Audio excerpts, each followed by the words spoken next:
Hello, young students. Welcome to Postmortem Shala.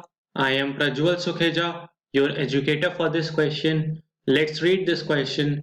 This question says, following statements were made to explain the intracellular transport that occurs through apoplastic, symplastic and transcellular routes in plants. तो हमारा क्या बोला गया है कि ये कुछ statements दी गई हैं इंट्रासेल्युलर ट्रांसपोर्ट, सेल के अंदर के ट्रांसपोर्ट के लिए। वो कैसे होते हैं? एपोप्लास्टिक वे में होते हैं, सिम्प्लास्टिक वे में होते हैं, ट्रांससेल्युलर रूट्स में होते हैं प्लांट्स में। तो हम अपनी स्टेटमेंट्स देख लेते हैं। Statement A, apoplastic transport mostly occurs through cell wall. Statement B, apoplastic transport mostly involves plasmodesmata. Statement C, symplastic transport predominantly occurs through plasmodesmata. Statement D, transcellular transport mostly occurs through tronoplast via vacuoles. So हमारा question क्या है?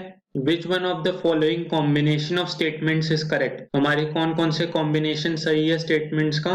So we have four options: option A, option B, option C and we have option D.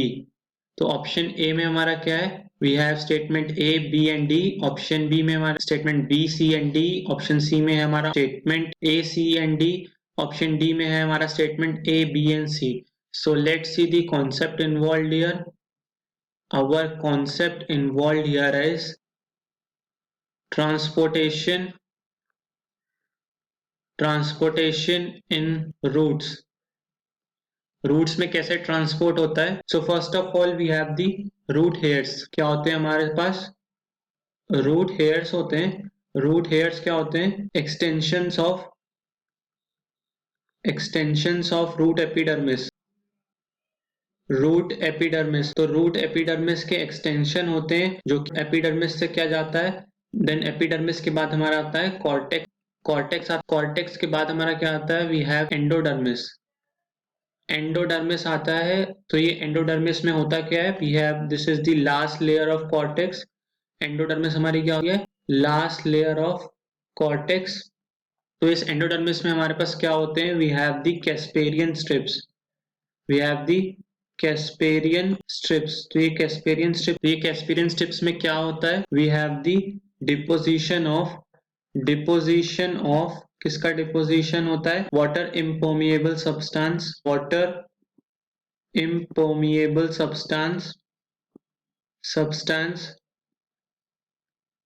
जो कि क्या होता है? This also vaccine material called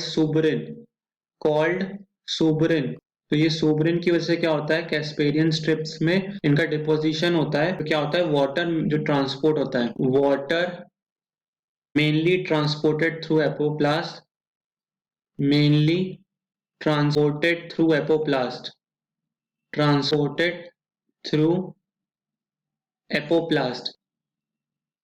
तो apoplast से ट्रांसपोर्ट होता है पानी mainly, that is through cell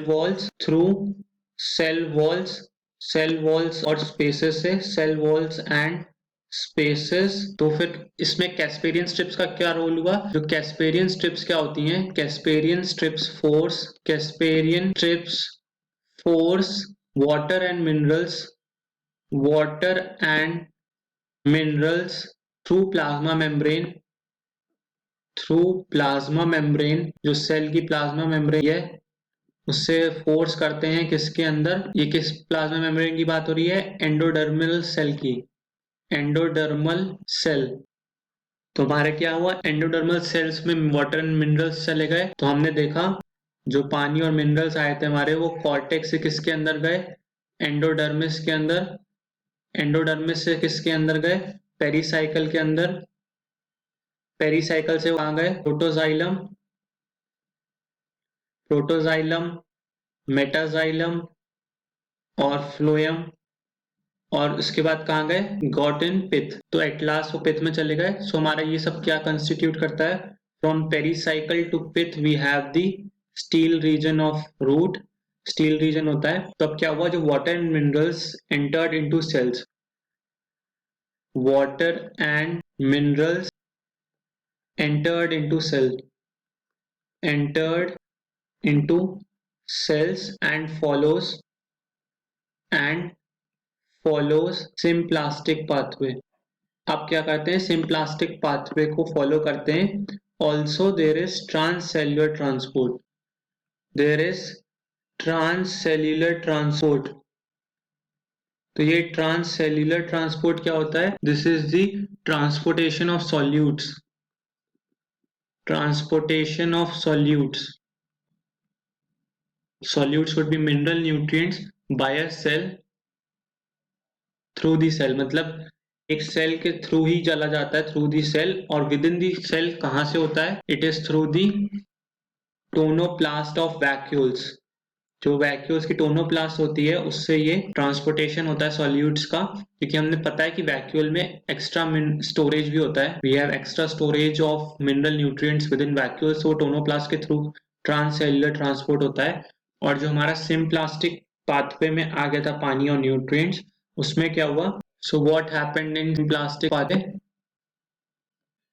in symplastic pathway जो हुआ कि देयर इज कंटिन्यूम ऑफ एक कंटिन्यूड नेटवर्क है, continuum of protoplast through plasmodesmata. Plasmodesmata से कनेक्शंस बने हुए हैं इसके। और क्या होता है, ये क्या करता है? Transports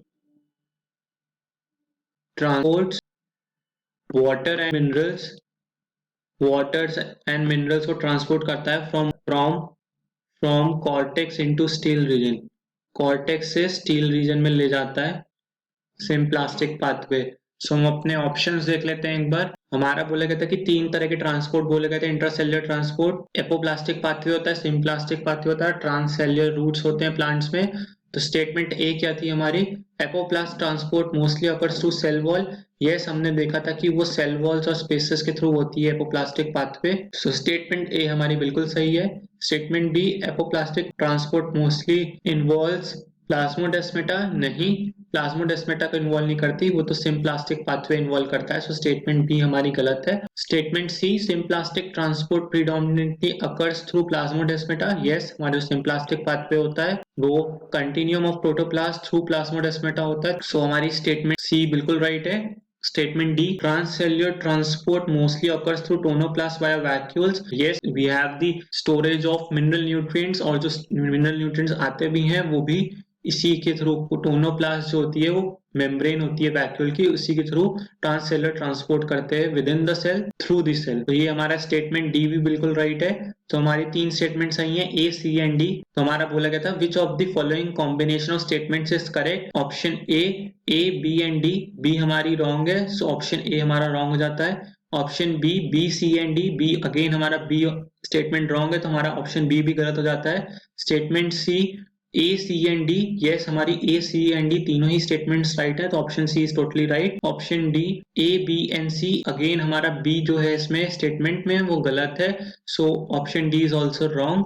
so our correct answer to this question is option C. Hope you all understood this question well. All the best.